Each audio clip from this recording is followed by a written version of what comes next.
इस छोटे देश ने द्वितीय विश्व युद्ध के दौरान जीवित कैसे रहने और आक्रमण से बचने का प्रबंधन किया, जबकि यह जलते हुए यूरोप के बीचों बीच और पूरी तरह से थर्ड रीच और उसके सहयोगियों से घिरा हुआ था। खैर, इसके कई कारण हैं और सबसे पहला कारण निश्चित रूप से भूगोल है।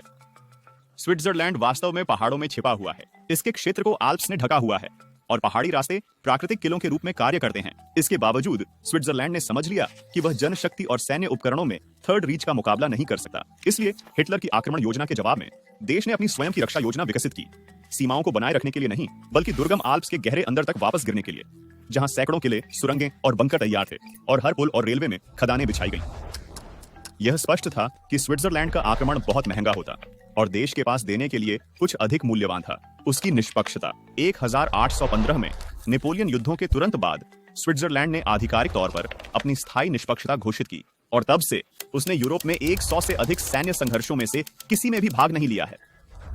जब युद्ध शुरू हुआ तो नाजी जर्मनी और उसके सहयोगियों की मुद्रा दुनिया में कहीं भी स्वीकार नहीं की गई।